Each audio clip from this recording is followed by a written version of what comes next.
नवे मुख्यमंत्री देवेंद्र फडणवीसांची नागपूरमध्ये एअरपोर्टवरून निघाली भव्य मिरवणूक। सगळ्या पक्षांचे हजारो कार्यकर्ते झाले सहभागी।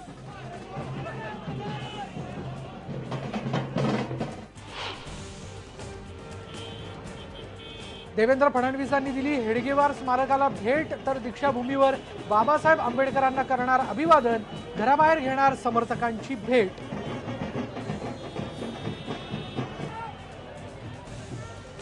नमस्कार, मी विशाल, आपण पाहताय महाराष्ट्र रामा बुलेटिन। आज आहे रविवारचा दिवस आणि आज रविवार असला तरी घडामोडी वेगाने घडत होत्या। खास करून जर बोलायचं झालं तर मुख्यमंत्री झाल्यानंतर देवेंद्र फडणवीस हे पहिल्यांदाच नागपुरात पोहोचलेले आणि त्यांची आज भव्य मिरवणूक तिथे काढण्यात आली होती। नेमकं काय वातावरण होतं ते आपल्याला जाणून घ्यायचंय, पण त्यापूर्वी एक नजर इतर हेडलाईन्सवर। मला नाही घाई, तुम्हाला का घाई? शिवसैनिकांना पण घाई नाही। शिवसैनिका लढणार आहे आणि तो जर लढणार नसता तर माझ्यासोबत उभा नसता राहिला। भाजपशी युती करण्याची मला घाई नाही। कोल्हापूरमध्ये गेल्यावर उद्धव ठाकरेंची प्रतिक्रिया, योग्य वेळी निर्णय घेणार असल्याचं केलं स्पष्ट।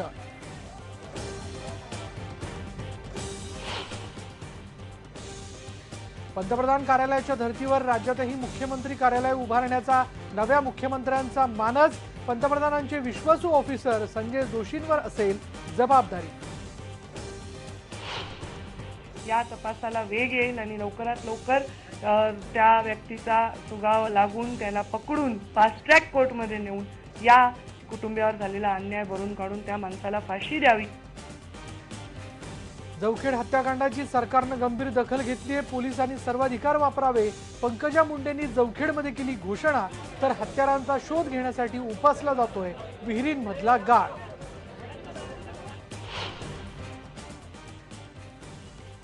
गर्भपाताच्या कायद्यामध्ये लवकरच बदल होण्याची शक्यता। गर्भामध्ये गंभीर शारीरिक व्यंग असेल तर 20 आठवड्यानंतर ही गर्भपाताला परवानगी देण्याचा केंद्र सरकार समोर प्रस्ताव। आम्ही विचार केला की चला 1000 रुपयांनी कमी झालेला आहे तर मग आज जाऊया आणि आज सकाळी परत आम्हाला न्यूज कळली की 400 रुपयांनी अजून कमी झाला आहे। मग थोडंसं आम्ही आजच आईने निघालो। सोन्याचा दर 28,000वरून थेट 26,700च्या घरात आल्यानं काल सराफ दुकानात उसळली गर्दी। अमेरिकन फेडरलच्या धोरणामुळे सोन्याच्या दरात मोठी घसरण।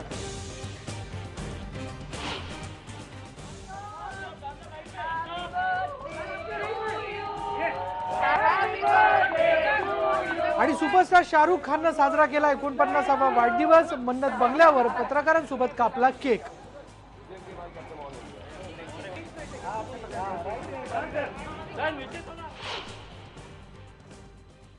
राज्याची उपराजधानी नागपूर आज उत्साहात रंगलेली आहे। मुख्यमंत्री पदाची शपथ घेतल्यानंतर देवेंद्र फडणवीस पहिल्यांदाच नागपूरमध्ये आलेले आहेत।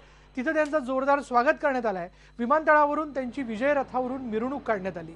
यावेळी त्यांची पत्नी अमृता आणि भाऊ आशिष हेही या रथावर होते। फडणवीसांच्या या मिरवणुकीत सर्व पक्षांचे कार्यकर्ते सहभागी झाले। त्यानंतर त्यांचा रथ हेडगेवार चौकाकडे निघाला। तिथे हेडगेवारांना आदरांजली वाहिल्यानंतर देवेंद्र फडणवीस आता दीक्षाभूमीकडे निघालेत। मात्र कार्यकर्त्यांच्या प्रचंड उत्साह पाहता त्यांना दीक्षाभूमीकडे पोहोचायला अपेक्षेपेक्षा जास्त वेळ लागला। आता थोड्या वेळात ते तिथे पोहोचतील आणि डॉक्टर बाबासाहेब आंबेडकरांना आदरांजली वाहतील।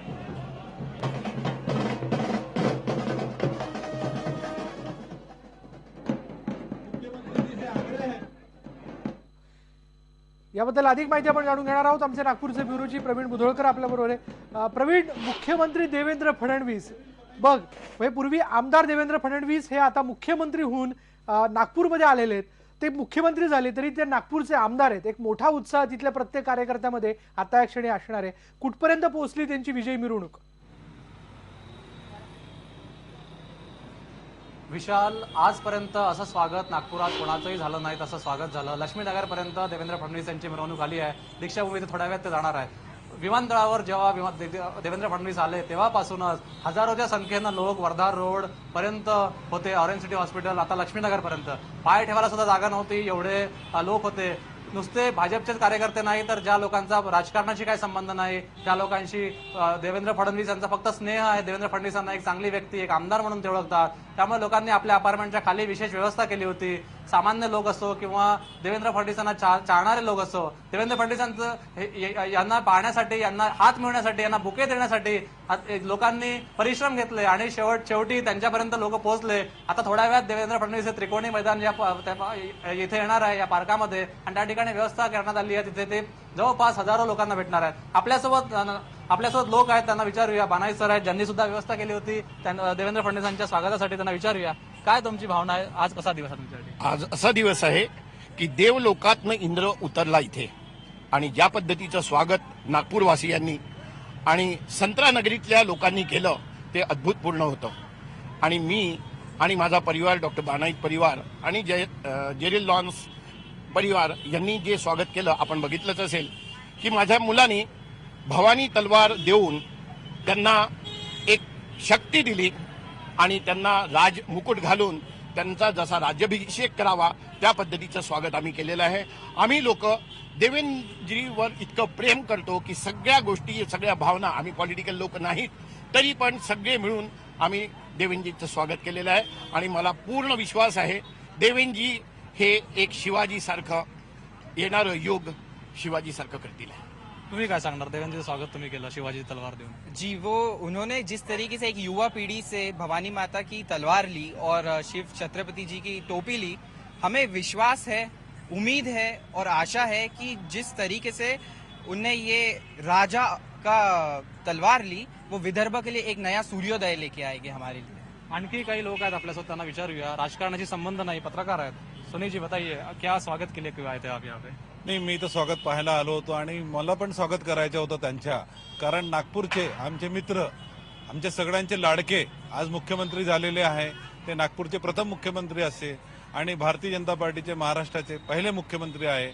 आमच्या त्यांच्यावर फार प्रेम आहे. त्यांच्या पण आमच्या सगळ्या पत्रकारांवर आणि नागपूरची जनतावर प्रेम आहे, म्हणून आम्ही त्यांच्या स्वागतासाठी आलो होतो. आप क्या कहेंगे कि क्यों आप इनके साथ में यहाँ पे आई थी, स्वागत किया आपने, क्या प्रतिक्रिया आपकी? देवेंद्र जी एक बहुत ही अच्छे इंसान है और बहुत ही अच्छा लेकर वो युवा वर्ग को लेकर आगे चलेंगे.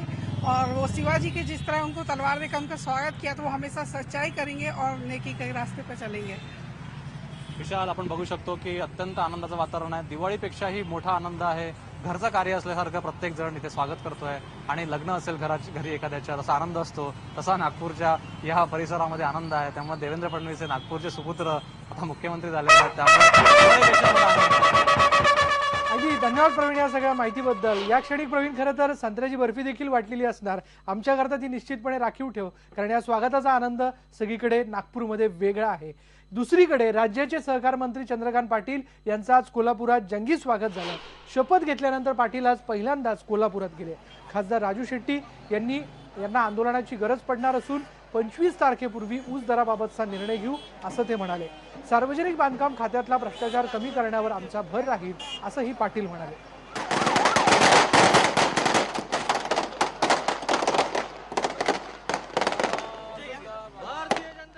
जनसंघापासून भारतीय जनता पार्टीपर्यंतचे हजारो लाखो कार्यकर्ते असे आहेत की ज्यांनी त्यांचं संपूर्ण आयुष्य हा पक्ष सत्तेमध्ये येण्यासाठी घालवलं.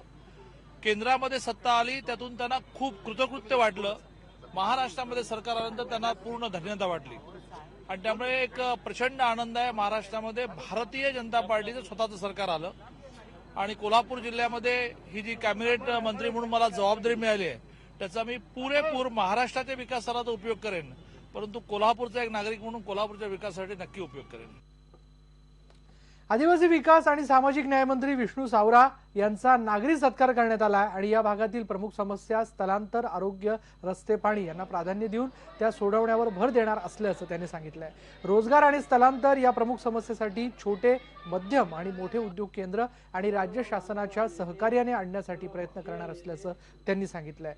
सावरा हे पालघरमधल्या विक्रमगड मतदारसंघातून निवडून आलेले आमदार आहेत. आज ते कॅबिनेट मंत्री झालेत.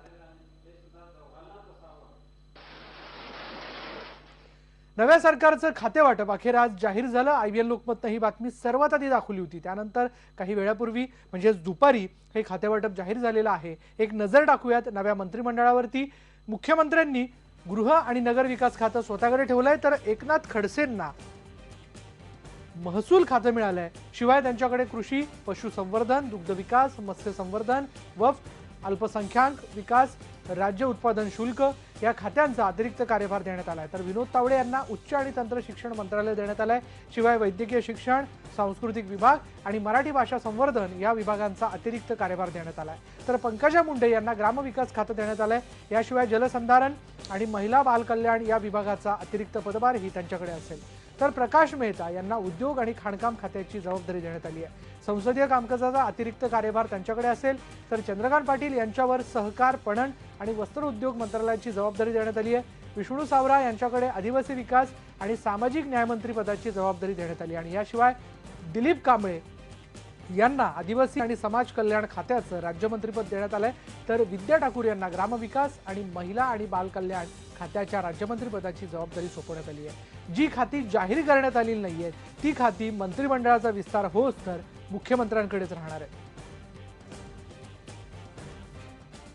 राज्याच्या कॅबिनेट मंत्री पंकजा मुंडे यांनी आज जवखेडमध्ये जाऊन पीडित कुटुंबियांची भेट घेतली आहे. मुख्यमंत्र्यांनीही या प्रकरणात स्वतः लक्ष घातलंय. पोलिसांनी तपासात सर्व अधिकार वापरावेत. ज्यांच्यावर संशय आहे त्या सर्वांची नार्को आणि पॉलिग्राफ टेस्ट कराव्यात असं पंकजा म्हणाल्यात. या तपासाला वेग आला पाहिजे, अजून वेग येईल असा मला विश्वास आहे. आणि फार दुःखी घटना घडली आहे. परत ती माणसं तर येणार नाही, पण जे कुटुंबीय आहे त्यांना दिलासा देण्यासाठी त्यांना शासकीय मदत मिळालेलीच आहे. या तपासाला वेग येईल आणि लवकरात लवकर त्या व्यक्तीचा सुगाव लागून त्याला पकडून फास्ट ट्रॅक कोर्टमध्ये नेऊन या कुटुंबियावर झालेला अन्याय भरून काढून त्या माणसाला फाशी द्यावी ही त्या कुटुंबियाची मागणी आहे. एवढ्या ब्रुटली मर्डर करणाऱ्या क्रूर कोल्ड ब्लडेड माणसाला तशीच शिक्षा झाली पाहिजे हे माझं मत आहे. जवखेडे हत्याकांडात आरोपींनी वापरलेल्या हत्यारांचा शोध पोलीस युद्ध पातळीवर घेत आहेत आणि त्यासाठी हत्या झालेल्या परिसरातल्या सर्व विहिरी उपसून त्यातला गाळ काढला जातोय. तर याचबरोबर श्वान पथकांच्या मदतीनं घटनास्थळावर पुन्हा तपासणी केली जाते.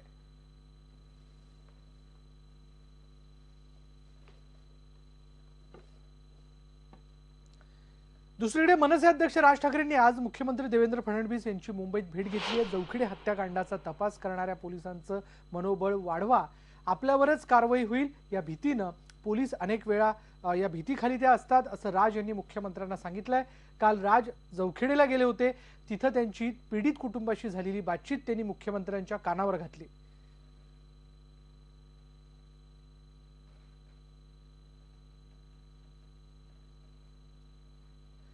आणि यानंतर महाराष्ट्र नामामध्ये वेळ झाली एका ब्रेकची आणि ब्रेक नंतर पाहणार आहोत. गर्भपाताच्या कायद्यामध्ये लवकरच बदल होण्याची शक्यता.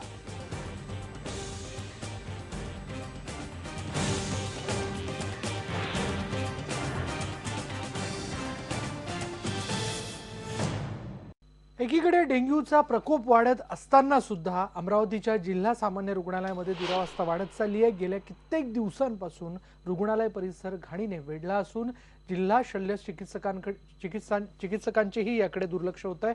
रुग्णालय परिसरात गटारी नाल्या खुल्या असल्यानं संपूर्ण रुग्णालय डासांच्या विळख्यात सापडलं आणि त्यामुळे उपचाराकरिता येणारा रुग्ण बरा होण्याच्या ऐवजी आणखी आजारी पडतोय.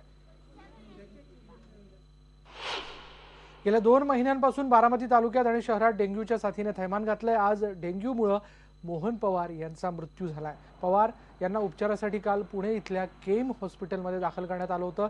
दिवसेंदिवस रुग्णांच्या संख्येत मोठ्या प्रमाणात वाढ होते. बारामती शहरातल्या खासगी रुग्णालयात डेंग्यूचे रुग्ण दाखल होण्याच्या प्रमाणात वाढ होताना दिसते. वातावरणातला बदल आणि साचलेल्या पाण्यामध्ये झालेल्या डासांच्या उत्पत्तीने जिल्ह्यात डेंग्यू सदृश्य आजार आणि जलजन्य आजारांचं थैमान माजलंय. अकोला शहरासह जिल्ह्यातल्या अनेक गावांमध्ये डेंग्यूचा उद्रेक झालाय. आतापर्यंत जवळपास 48 रुग्णांच्या तपासणीत डेंग्यू पॉझिटिव्ह आढळून आलाय आणि या रुग्णांवर उपचार सुरू आहेत. डेंग्यू आणि डेंग्यू सदृश्य तापाचा प्रचंड उद्रेक झालाय. ग्रामीण भागात डास प्रतिबंधक धुरळणी आणि ब्लिचिंग पावडरचा उपयोग होत असून शहरातही प्रचंड घाण साचली आणि त्यामुळे डेंग्यूचे रुग्ण वाढत चाललेले आहेत. साचलेल्या पाण्यात डेंग्यूच्या डासांची पैदास होताना दिसते.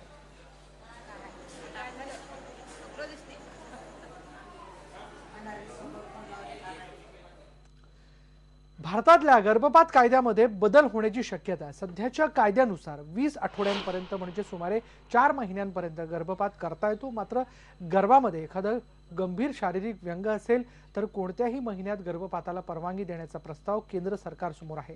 केंद्रीय आरोग्य आणि कुटुंब कल्याण विभागानं हा प्रस्ताव ठेवला आहे. दरम्यान या बदलांबाबत कुटुंब कल्याण विभागानं नागरिकांकडून मत मागवलंय. 10 नोव्हेंबरपर्यंत saurav.mittal89@nic.in या ईमेल आयडीवर या हरकती नोंदवता येणार आहेत. कायद्यातल्या सुधारणेचा मसुदा mohfw.nic.in या वेबसाईटवर टाकण्यात आलाय. तर सप्टेंबर 2008 मध्ये निकिता मेहता यांनी गर्भाला व्यंग असल्यामुळे गर्भपाताची परवानगी मागितली होती. मात्र ती मुंबई हायकोर्टानं त्यावेळी नाकारली होती. त्यांचे डॉक्टर निखिल दातार यांनी या प्रकरणात बदलासाठी पाठपुरावा सुरू ठेवलाय. कायद्यामध्ये बदल करून ह्या स्त्रियांच्या मागण्यांना एक रास्त अशी एक कायदेशीर भूमिका त्यांना दिली गेली पाहिजे की जेणेकरून त्यांना स्वतःच्या जीवाशी खेळ करायला लागणार नाही किंवा त्यांची कोणी पिळवणूक करू शकणार नाही, अशी थोडीशी त्याच्यामागची भूमिका होती. आणि हा जर का कायद्यात बदल झाला तर अशा ज्या स्त्रिया आहेत की ज्यांच्या बाबतीमध्ये खूप मोठं व्यंग बाळामध्ये जाणवलेलं आहे आणि त्यांची अशी इच्छा आहे की ती प्रेग्नन्सी त्यांना नको आहे, तर त्यांना कुठेतरी न्याय मिळेल आणि हा प्रॉब्लेम सुटेल. आणि यानंतर महाराष्ट्र नामामध्ये वेळ झाली का ब्रेकची. पहा फक्त IBN लोकमत.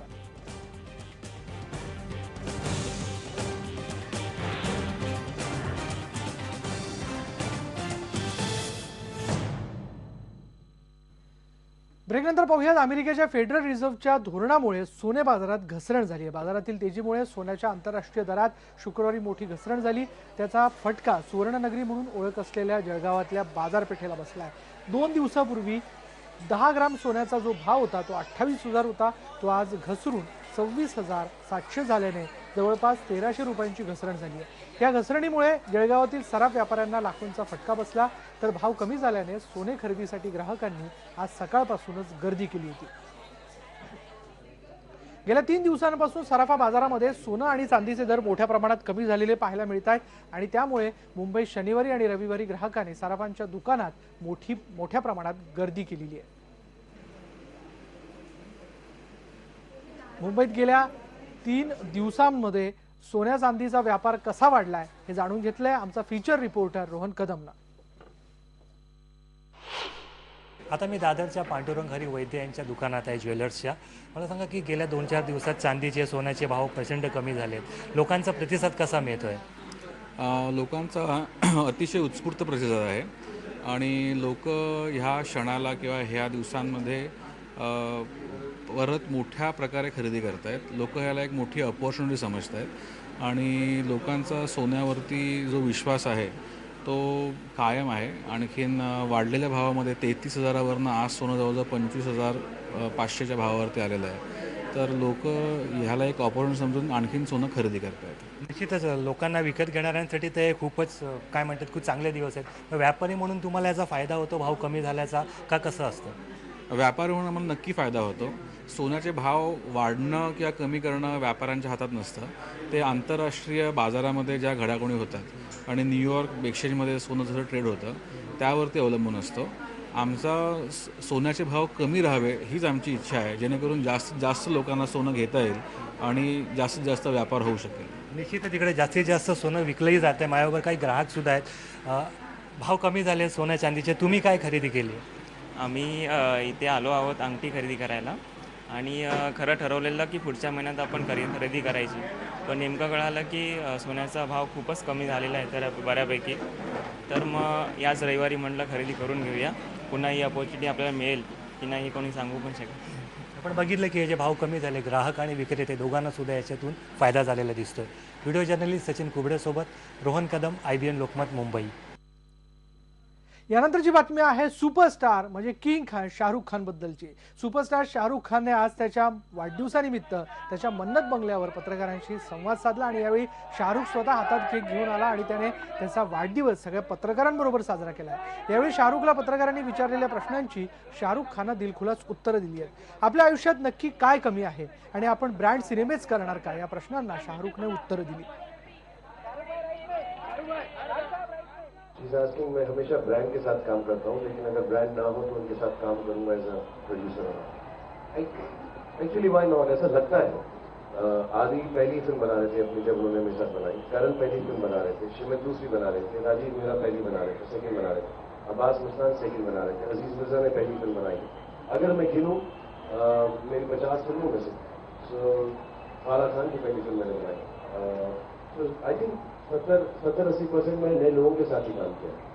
अब वो उनकी किस्मत है, एक फिल्म करने के बाद वो बड़े ब्रांड बन जाते हैं, करण जौहर बन जाते हैं, रितेश चोपड़ा बन जाते हैं, फारा खान बन जाते हैं, शिवत आमीन बन जाते हैं, सबके नाम एकदम सॉलिड हो जाते हैं। तो ऐसा नहीं, आई थिंक मेरी खुशकिस्मत, मुझे ऐसा लगता है जो लोग पहली फिल्म बनाते हैं ना वो बहुत अंदर से आती है, तो लोगों को करनी चाहिए फिल्म जो पहली होती है।